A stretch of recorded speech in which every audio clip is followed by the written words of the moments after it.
Χαίρετε! Είμαι η Πηγή Λιβαδίτη και σε συνεργασία με την Tetralux μπαίνουμε σε ένα νέο κύκλο μαθημάτων. Βήμα-βήμα λοιπόν εποξική ρητίνη ή αλλιώς υγρό γυαλί για να κάνουμε πανέμορφες δημιουργίες, υπέροχα πράγματα, να αφήσουμε τη φαντασία μας να καλπάσει και να κάνουμε ό,τι θέλουμε. Εδώ έχω κάποια δείγματα. Αυτό είναι ένα σουβέ με υγρό γυαλί. Αυτό. Εδώ έχουμε απομίμηση μαρμάρου. Αυτά θα σας τα δείξω όλα στην πορεία. Σήμερα θα κάνουμε ένα μάθημα εισαγωγής. Εισαγωγή λοιπόν στην εποξική ρητίνη, εισαγωγή στο υγρό γυαλί. Η Tetralux έχει ένα από τα καλύτερα υγρά γυαλιά που κυκλοφορούν στην αγορά. Και το λέω αυτό διότι είναι το πλέον άοσμο, γιατί η εποξική ρητίνη έχει μία μυρωδιά. Βέβαια, ας είναι άοσμο, σίγουρα χρειαζόμαστε να φοράμε μία μάσκα. Και από ομολογία πολλών ανθρώπων που δουλεύουν εποξική ρητίνη κατά κόρον, δεν δημιουργεί αλλεργίες. Έτσι, για μένα είναι πάρα πολύ σημαντικό, γιατί η εποξική ρητίνη είναι ένα υλικό χημικό το οποίο δημιουργεί αρκετά πράγματα. Βεβαίως, χρησιμοποιούμε γαντάκια. Έτσι, γάντια και μάσκα δεν τα ξεχνάμε ποτέ. Ξεκινώντας λοιπόν να μπαίνουμε σε αυτό το πρώτο μάθημα, αυτό που κάνουμε πάντα είναι να κοιτάμε τις οδηγίες που γράφει ο κατασκευαστής επάνω στα κουτιά. Είναι δύο συστατικών, αυτό είναι το ένα συστατικό, το α μέρος, και αυτό είναι ο καταλύτης, ο σκληρητής δηλαδή, το β μέρος. Πάντα προσθέτουμε το β μέρος στο α μέρος. Η αναλογία είναι 100 ml προς 55.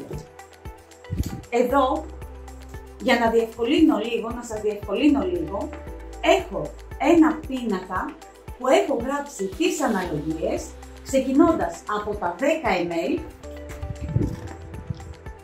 και φτάνοντας στα 500 ml.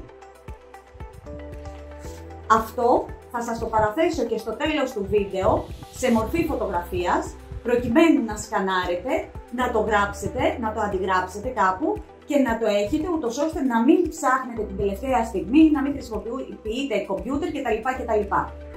Οπότε, αν θέλουμε να φτιάξουμε 100 ml από αυτό, θα βάλουμε 55 ml από αυτό. Εάν θέλουμε να φτιάξουμε 200 ml από αυτό, θα βάλουμε 110 από αυτό. Όλα αυτά θα τα δούμε στην πορεία, φτιάχνοντας διάφορες κατασκευές. Θα φτιάξουμε σουβέρ, θα κάνουμε δίσκους, θα κάνουμε διάφορα πράγματα. Θα χρωματίσουμε με τις υπέροχες, τα decor pearl, τις υπέροχες σκόνες που έχει η Tetralux για να χρωματίζουμε το υγρό γυαλί και τα υπέροχα pigments, τις χρυσόσκονές της. Θα χρησιμοποιήσουμε και άλλα υλικά, μέχρι και ακριλικό χρώμα, μπορούμε να βάψουμε και με ακριλικό. Υπάρχουν και διάφορα μελάνια, υπάρχει μια γκάμα τεράστια όσον αφορά το υγρό γυαλί. Όλα αυτά θα τα πάμε βήμα-βήμα, κάθε φορά ένα διαφορετικό βίντεο, το οποίο θα κάνουμε διάφορες κατασκευές και θα καταλάβετε πώς λειτουργεί αυτό το υπέροχο, το μοναδικό υλικό. Λοιπόν, ας ξεκινήσουμε με ένα πολύ απλό μάθημα, το πώς γίνεται η σωστή μίξη του α συστατικού με το β συστατικό. Εδώ θέλω να σας πω ότι όλες οι εποξικές ρητίνες, όλα τα υγρά γυαλιά σε βάθος χρόνου κάποια στιγμή κυτρινίζουν. Υπάρχουν υγρά γυαλιά που ήδη ο καταλύτης τους είναι κίτρινος από την πρώτη στιγμή. Θα δείτε λοιπόν τη διαφορά από το Diamond, το υγρό γυαλί της Tetralux, το οποίο είναι τόσο διάφανο, πραγματικά δεν έχει ίχνος κυτρινίλας. Δίνει απίστευτο αποτέλεσμα. Λοιπόν, πάμε να ξεκινήσουμε για να μην λέμε και πολλές κουβέντες, σιγά σιγά. Εγώ θα φορέσω τα γαντάκια μου.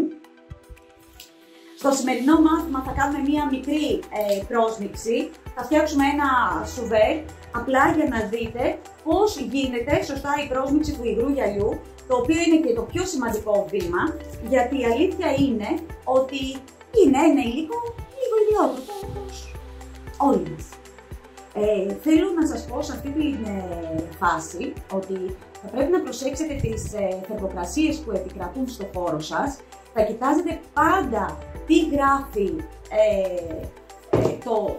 οι οδηγίες επάνω. Δηλαδή, δεν θέλουμε να είναι πάνω από 28 βαθμούς, δηλαδή τώρα το καλοκαίρι ειδικά πονάει λίγο η ελιτίνη, την προσέχουμε στη χύτευσή της. Ούτε και θέλουμε να κάνει πάρα πολύ κρύο, δηλαδή κοιτάμε να είμαστε γύρω στους 25 βαθμούς, να είναι μια normal θερμοκρασία, 20-25 βαθμούς ο χώρος μας είναι πάρα πολύ καλός. Και κοιτάμε και την υγρασία, δηλαδή δεν θέλουμε να χυτεύουμε σε ένα χώρο που ξέρουμε εκ των προτέρων ότι έχει υγρασία, γιατί σίγουρα θα έχουμε πρόβλημα και ως προς τη σκλήρινση, αλλά και ως προς τη διάβγεια του υγρού γυαλιού. Πάμε λοιπόν να ξεκινήσουμε. Χρειαζόμαστε οπωσδήποτε μία μικρή ζυγαριά. Θα φορέσω την μασχούλα μου.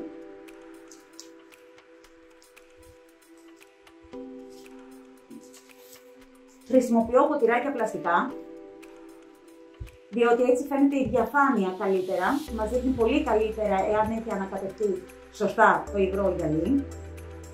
Ο φόρος μας και η επιφάνεια που δουλεύουμε πρέπει να είναι καθαρή. Καθαρή από σκόνες, από τρίχες, γενικότερα να επικρατεί έτσι ένα πολύ καθαρό περιβάλλον και να αερίζεται βεβαίως, έτσι. Λοιπόν, μπορείτε να χρησιμοποιήσετε μία σύριγγα μεγάλη ή μπορείτε απλά να βάλετε το ποτηράκι σας επάνω στη ζυγαριά, να ανοίξουμε. Πάμε να φτιάξουμε 100 προς 55, οπότε θα βάλω 100 από το πρώτο συστατικό και 55 από το β.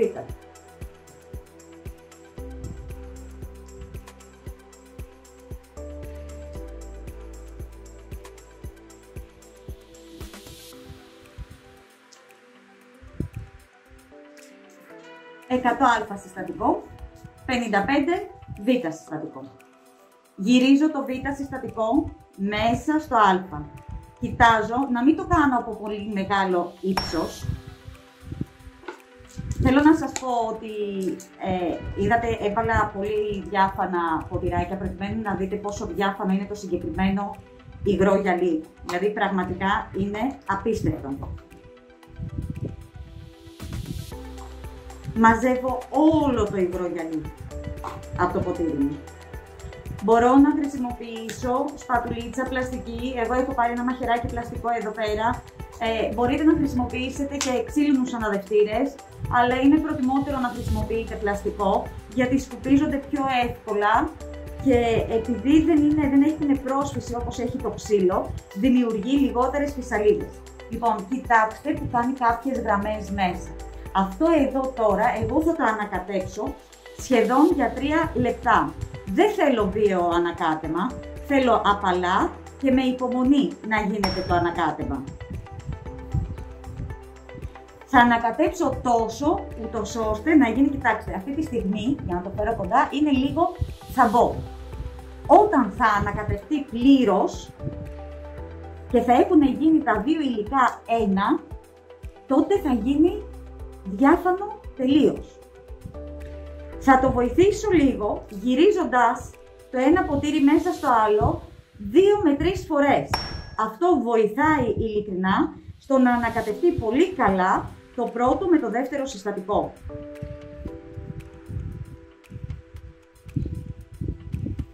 Η συσκευασία που άνοιξα τώρα, όπως είδατε, είναι καινούρια. Και επειδή εγώ, εντάξει, το ρίχνω έτσι με το κουτί όπως είδατε, δεν είναι, σπάνια θα χρησιμοποιήσω σύριγγα. Πολλές φορές το υγρό γυαλί ξεραίνεται δίπλα και μπορεί να πέσει κάτι μέσα.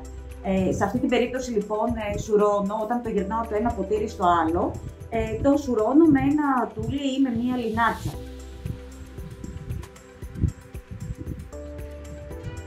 Θέλω να σας πω ότι άλλο ένα plus που έχει το συγκεκριμένο υγρό γυαλί, το Diamond της Tetralux, είναι ότι δεν κάνει φυσαλίδες. Κάτι που, εάν έχετε δουλέψει κάποια από εσάς υγρό γυαλί, θα ξέρετε πολύ καλά ότι δημιουργούνται πάρα πολλές φυσαλίδες στα υγρά γυαλιά. Των άλλων εταιριών βέβαια, όχι. Στο δικό μας.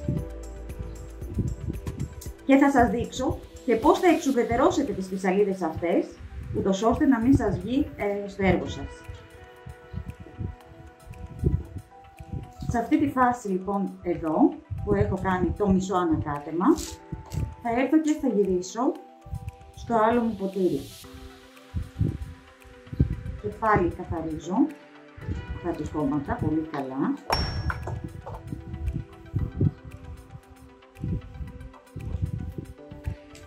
Και συνεχίζω το ανακάτεμά μου. Όπως βλέπετε, όσο ανακατεύω γίνεται και πιο διαβιές.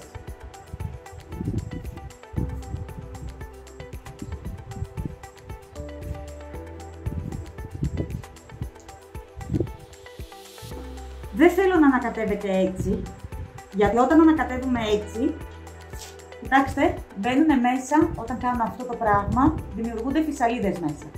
Όσο λιγότερες φυσαλίδες, τόσο καλύτερα για σας, γιατί δεν θα έχετε να εξουδετερώσετε πολλές. Έτσι, και γι' αυτό σας λέω και απαλό ανακάτευμα.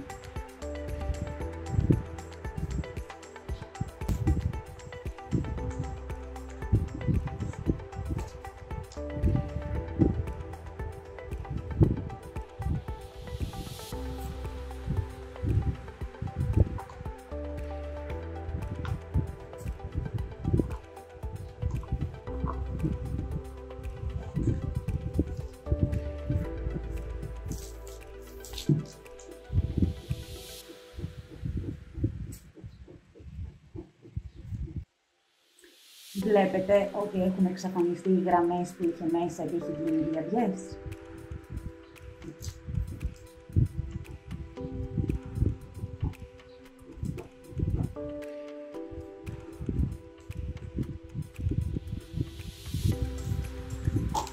Λοιπόν, έχει ανακατευτεί πάρα πολύ καλά, είναι διαβιές, όπως βλέπετε.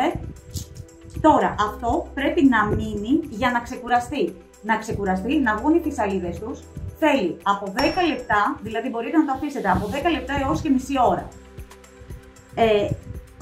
Το πότε πρέπει να το δουλέψετε και αυτά, δεν έχει πρόβλημα, άμα το καθαρίσετε στα 10 λεπτά μπορείτε να το χυτέψετε. Εγώ το ελέγχω λίγο με τη θερμοκρασία και θα σας πω γιατί. Θα δείτε εδώ να έχω ένα πρόχειρο θερμόμετρο. Δεν ανάγκη να μπλέξετε σε αυτές τις διαδικασίες, εγώ το κάνω γιατί θέλω να σας το δείξω. Λοιπόν, αυτή τη στιγμή ανεβαίνει η θερμοκρασία του, θα σας πω που θα σταματήσει, θα το δείτε.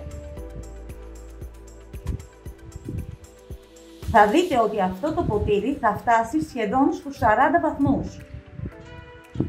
Όσο περνάει η ώρα θα αυξάνεται η θερμοκρασία του. Δεν θέλουμε να περάσει τους 40 βαθμούς για να χυτέψουμε. Καλό είναι να χυτεύουμε από 35-38 βαθμούς εκεί. Λοιπόν, αυτή τη στιγμή έχει σταματήσει στο 28,5. Θα περιμένουμε λοιπόν τουλάχιστον 1 τέταρτο.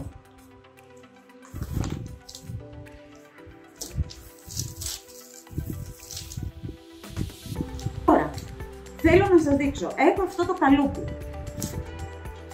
Επειδή είναι εξαιρετικά διάφανο το υγρό γυαλί και το θέλουμε να είναι διάφανο το υγρό γυαλί για να βγαίνουν ωραίες οι κατασκευές μας, με τη βοήθεια μιας χαρτοτενίας έρχομαι και καθαρίζω το καλούπι μου. Και γενικά, εάν π.χ. έχω μία επιφάνεια, ένα τραπέζι ή ένα ξύλινο κουτί ή οτιδήποτε, καλό είναι με μία χαρτοτενία να κάνουμε αυτή τη δουλειά προκειμένου να είμαστε σίγουροι ότι έχει καθαρίσει καλά το καλούπι μας.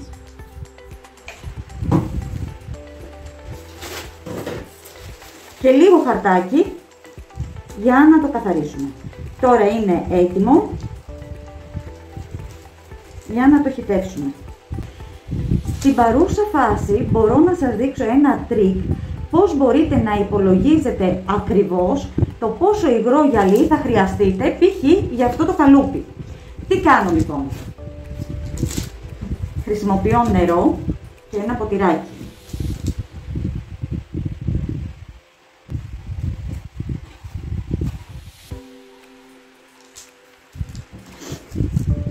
Λοιπόν, δεν θα ζυγίσω το νερό που έχω ρίξει μέσα στο καλούπι, γιατί εννοείται ότι δεν έχει το ίδιο βάρος με το υγρό γυαλί. Το νερό είναι πολύ πιο ελαφρύ από το υγρό γυαλί. Απλά θα πάω ογκομετρικά. Ωραία, εκεί. Θα χρησιμοποιήσω ένα μαρκαδόρο και θα έρθω εδώ και θα κάνω μία γραμμή.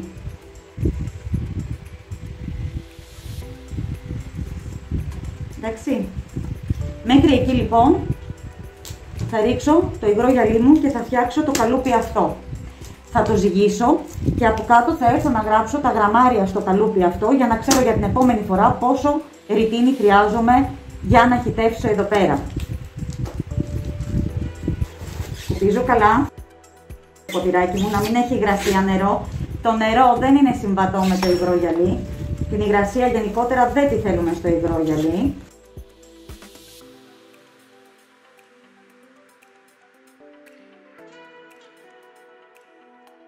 Εκεί. Λοιπόν, καλά, το ποτηράκι με αυτό δεν ζυγίζει τίποτα. Το τίποτα. Και θα έρθω να ρίξω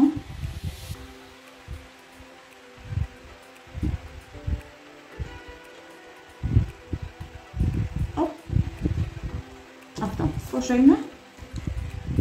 107 ml.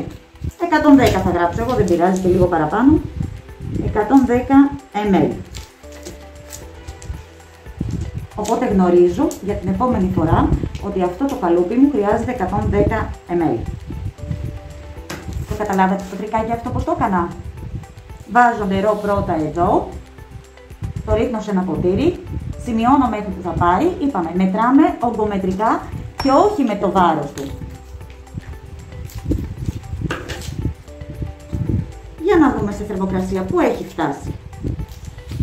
Και σας είπα ότι δεν είναι απαραίτητο να το κάνετε αυτό. Εγώ το κάνω και θέλω να σας το δείξω γιατί είναι το πρώτο βίντεο και θέλω να δείτε πώς αυξάνεται η θερμοκρασία του υγρού γυαλιού κατά την πρόσμιξη του πρώτου συστατικού με το δεύτερο συστατικό που είναι ο καταλύτης. Ήμασταν 28,5 και όπως βλέπετε ανεβαίνει. Σας είπα ότι θα περιμένετε περίπου 1/4. Βλέπετε φτάσαμε 30.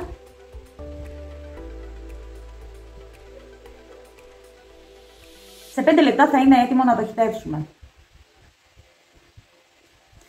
Μην περιμένετε να κάνετε χύτευση μετά από 45 λεπτά, γιατί το υγρό γυαλί όσο μένει πίζει. Και αν πήξει πολύ, δεν μπορείτε να κάνετε σωστή χύτευση. Λοιπόν, κοιτάξτε. Έχει πάει 36,5 ήδη. Τη διαφορά της θερμοκρασίας την καταλαβαίνω και με το χέρι. Έτσι. 36 και 9, 37, ανεβαίνει η θερμοκρασία του. Μπορώ να χυτεύσω. Σας είπα, αυτό δεν είναι ανάγκη να το κάνετε εσείς. Εγώ το κάνω απλά για να σας δείξω ότι η θερμοκρασία του υγρού γυαλιού, ρίχνοντας μέσα όταν κάνουμε την πρόσμιξη, ανεβαίνει. Εγώ θα ξεκινήσω τώρα να κάνω τη χύτευσή μου. Λοιπόν, μάλλον θα κάνω μία μικρή στρώση.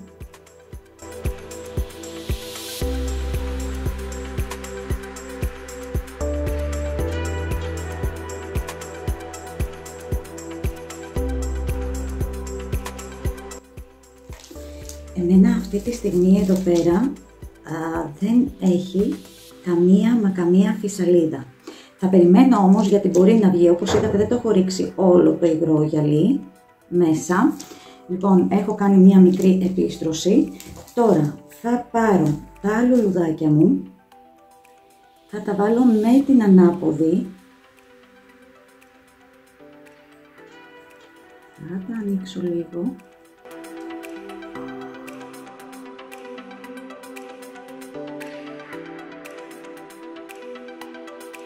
Τώρα τι θα κάνω? Στο υπόλοιπο θα έρθω και θα ρίξω μέσα. Μπορείτε να βάλετε χρυσόσκονη, γυαλάκια, τα pigments αυτά που είναι υπέροχα σε Tetralux, συγγνώμη. Θα ρίξω και λίγο από αυτό γιατί το λατρεύω, κοιτάξτε, γυαλάδα είναι υπέροχα. Ελάχιστο και από αυτό. Θα ανακατέψω.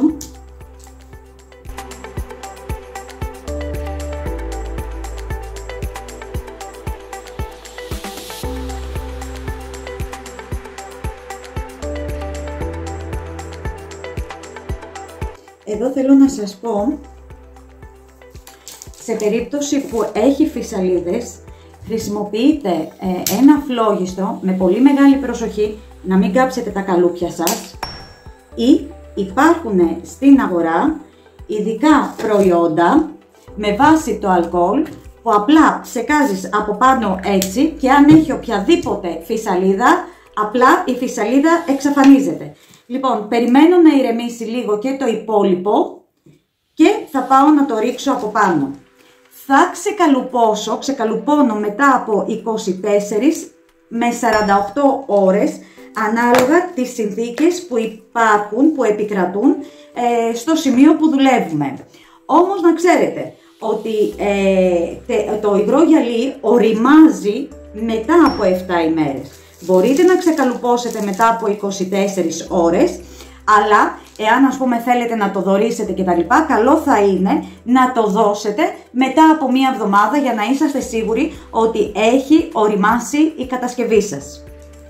Λοιπόν, και έρχομαι τώρα να ρίξω το υπόλοιπο υγρό.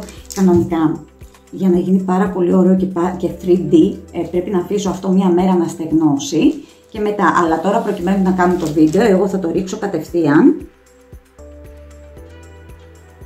Να μπορέσετε να δείτε κι εσείς.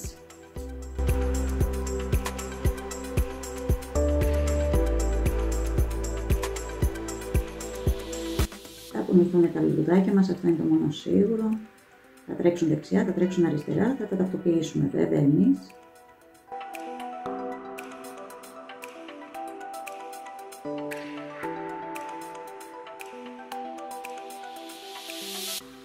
Θέλουμε τα καλούπια μας να γεμίζουν μέχρι πάνω.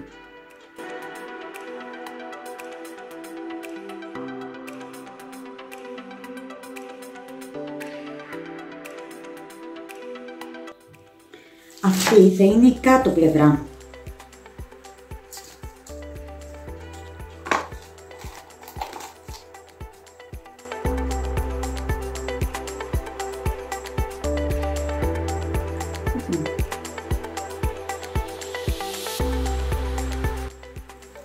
Εδώ βέβαια τώρα θέλει πάλι ή να χρησιμοποιήσω το φλογιστρό μου.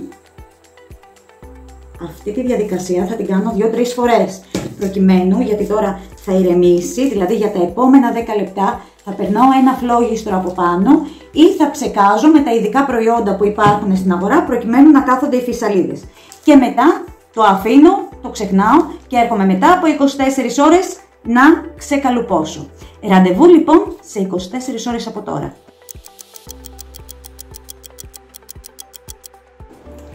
Και έφτασε η ώρα να ξεκαλουπώσουμε το πρώτο σουβέρ που φτιάξαμε μαζί με υγρό γυαλί Diamond από την Tetralux. Λοιπόν, φοράω γαντάκια γιατί όπως σας είπα, αυτό ναι μεν έχει σκληρίνει, μπορώ να το ξεκαλουπώσω, αλλά καλό είναι να μην ακουμπήσω δάχτυλα ακόμα πάνω κτλ. Οι κινήσεις, όλες μου οι κινήσεις όσον αφορά το υγρό γυαλί είναι απαλές. Λοιπόν, απαλά, πρώτα τις άκρες, ξεκολλάω, έτσι, εκεί, εκεί, πολύ απαλά, ξεκολλάω το κάτω μέρος από το καλούπι μου. Κατά αυτόν τον τρόπο δεν τραυματίζω ούτε το σουβέρ μου, αλλά δεν τραυματίζω και το καλούπι μου γιατί θα το χρειαστώ.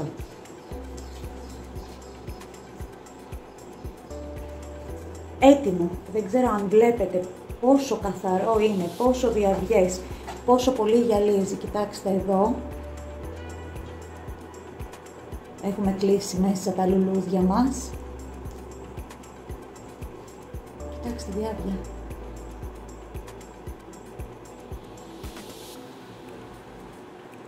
Γυαλάδα. Για το υγρό γυαλί απογειώνει όλα μας τα έργα. Θέλω να σας δείξω περιμετρικά. Υπάρχουν ειδικά μαρκαδοράκια που είναι για το υγρό γυαλί και ερχόμαστε να βάψουμε.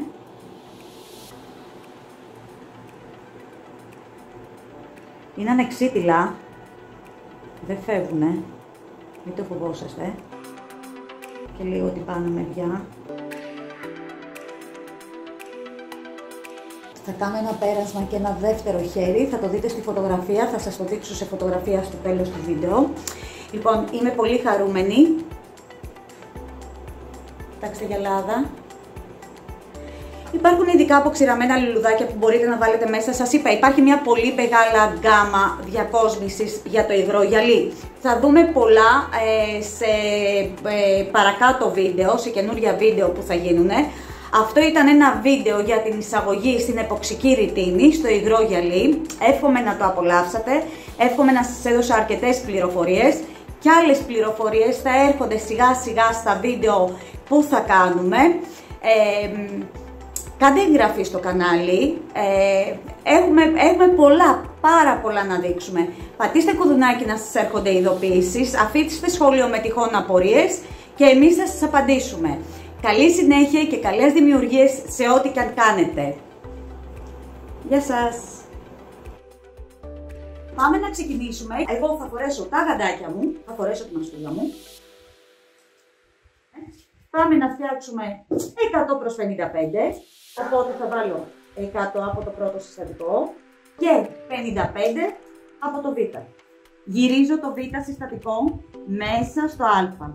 Αυτό εδώ τώρα εγώ θα το ανακατέψω σχεδόν για 3 λεπτά. Δεν θέλω βίαιο ανακάτεμα, θα έρθω και θα γυρίσω στο άλλο μου ποτήρι. Έχει ανακατευτεί πάρα πολύ καλά, είναι διαβιές, όπως βλέπετε. Τώρα αυτό πρέπει να μείνει για να ξεκουραστεί. Μάλλον θα κάνω μία μικρή στρώση.